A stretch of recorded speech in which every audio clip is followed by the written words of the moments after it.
c'est le premier exercice concernant les intégrateurs.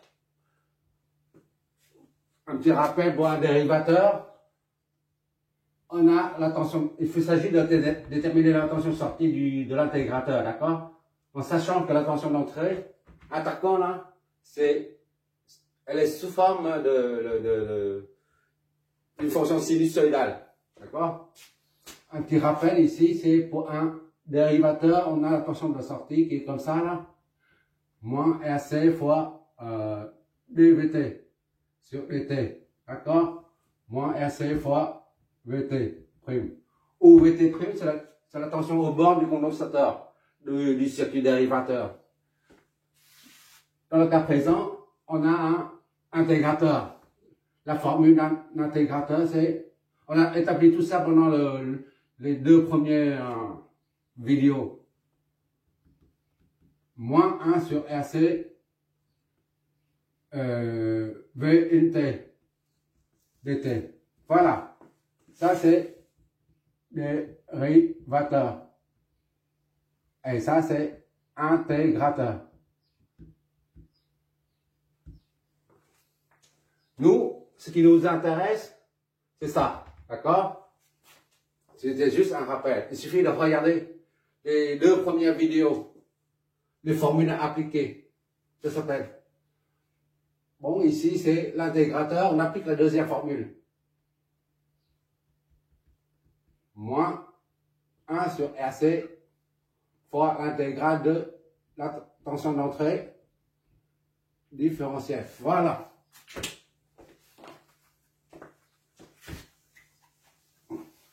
Ça, c'est une petite parenthèse.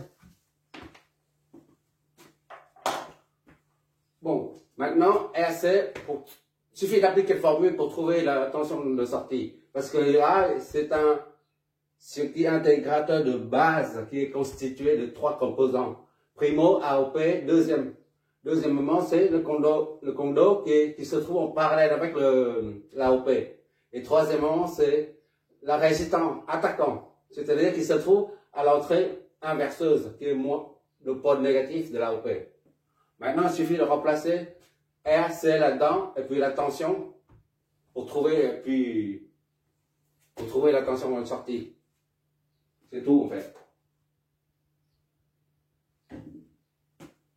Bon, on y va. Ça, c'est la formule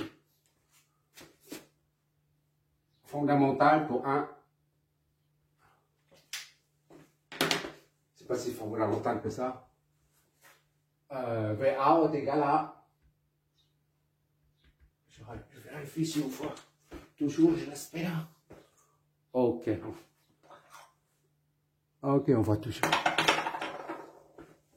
Moins 1 sur RC 5050 kOhm, c'est-à-dire 10 puis 104 ohms, d'accord? Fois 0,04, 10 moins 6, ça fait farad des farad.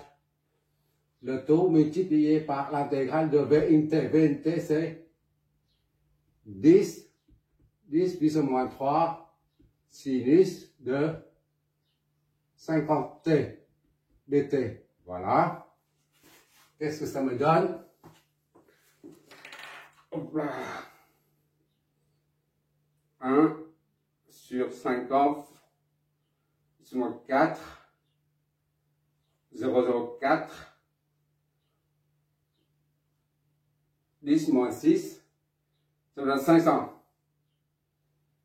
Ok. 500. Et ça, c'est une constante, on peut la sortir de l'intégrale sinus de 50t dt. D'accord? Et tout ça, ça donne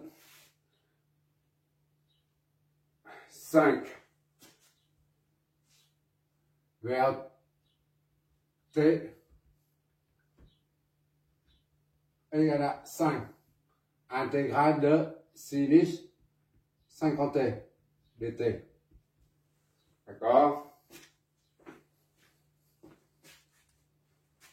Voilà.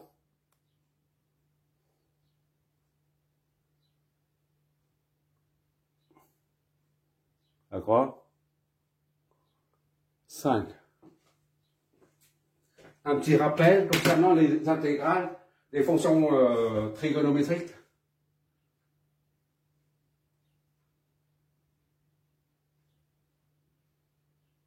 Ça, c'est cosinus. Ça, c'est sinus, moins sinus et moins cosinus.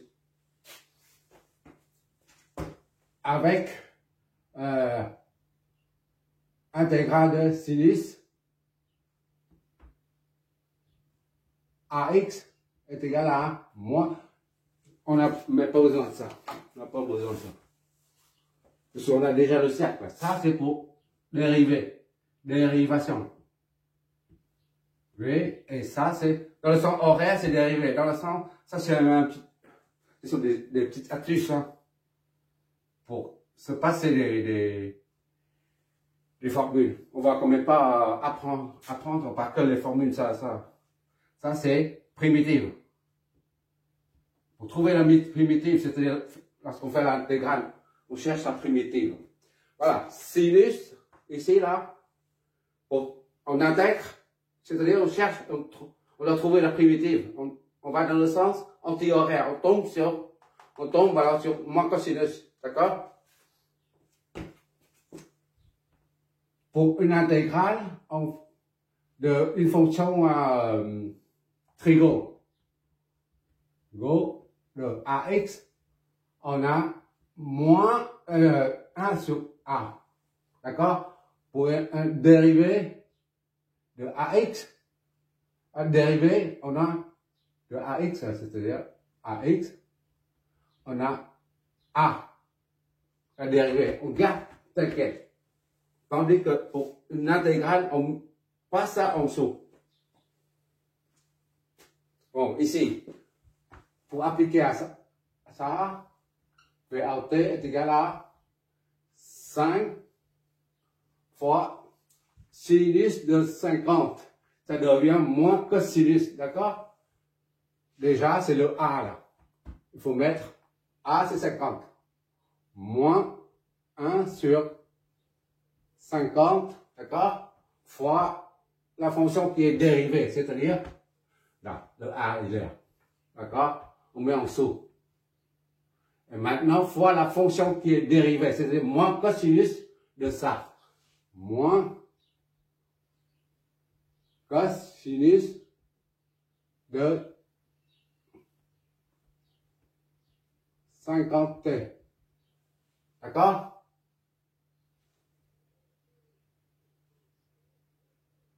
Voilà.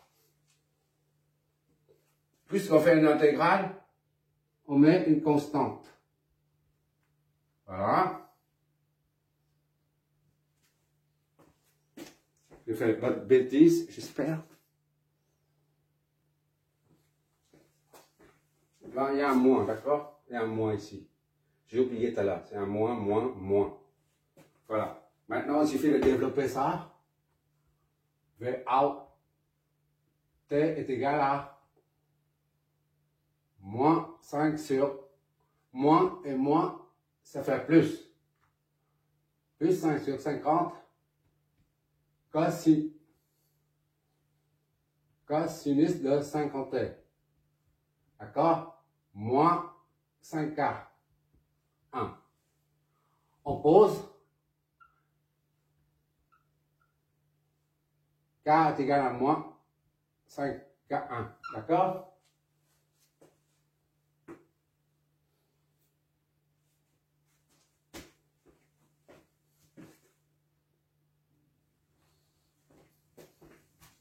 On pose K est égal à 5k1. Là, c'est une constante. K1 peut être 1000, 2000 ou 100, 200, peu importe. On ne connaît pas. Maintenant, on pose ça pour simplifier le calcul. Ça, c'est inconnu. Ça aussi, c'est inconnu. C'est une constante. D'accord? Ce qui fait V out T est égal à 5 sur 50. Ça donne 1 dixième. 0,1.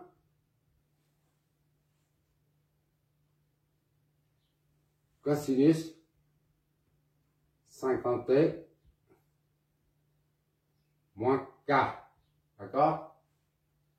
Ça, c'est le résultat provisoire. Il faut trouver le constant k. Or, initialement, à t à 0, t est égal à 0, la tension aux bornes du condensateur, parce que ça, c'est V est nul. V, out, la tension ici, c'est la même qu'ici, d'accord? Ici, suppose qu'on appelle ça, c'est 3. Ça, c'est 2. Ça, c'est 1. D'accord? Ça, c'est V 3,0. C'est la même chose que V 3,0. D'accord? Ici, c'est 0 volts. AOP idéal, ici, est égal à là. Potentiel ici est égal à celui ici. 0 ici, 0 là. 3,0, c'est la même chose que ça, et c'est 3,2. D'accord? T est égal à 0, la tension est nulle. Au bord du conducteur est nulle. Donc, on met V out 0 est égal à 0,1 cosinus de 50 fois 0 moins k est égal à 0. Voilà. Ça va faire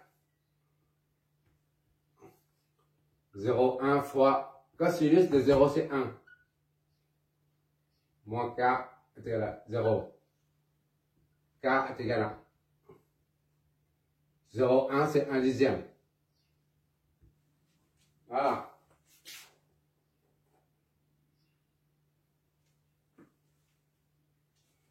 Donc, V out est égal à 0,1 cosinus de 50t moins k moins 0,1. Ou alors 0,1 cosinus 50 t moins 1.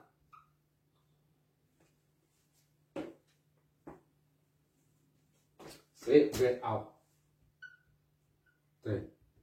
Voilà, c'est terminé.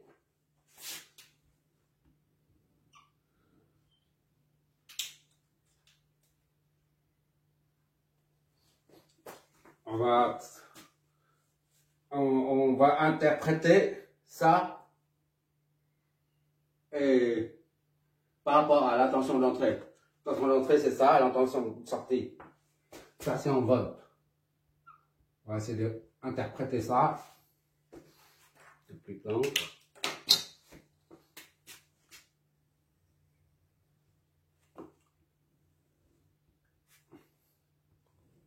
Sortie. T. La tension d'entrée, c'est sous force sinus égale. C'est 10. Sinus 50 T. En millivolts. D'accord? Ça, c'est en volts. On enlève ça, c'est millivolts. Et ça, c'est V in. T. La tension de sortie, c'est V out. T. D'accord?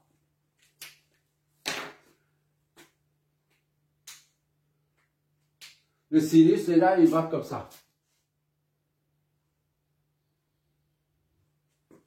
D'accord? Et la sortie, c'est sous forme cosinus égal. Bon, il va comme ça.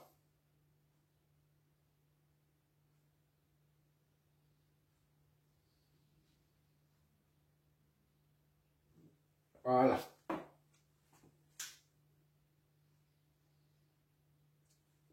Il y a un déphasage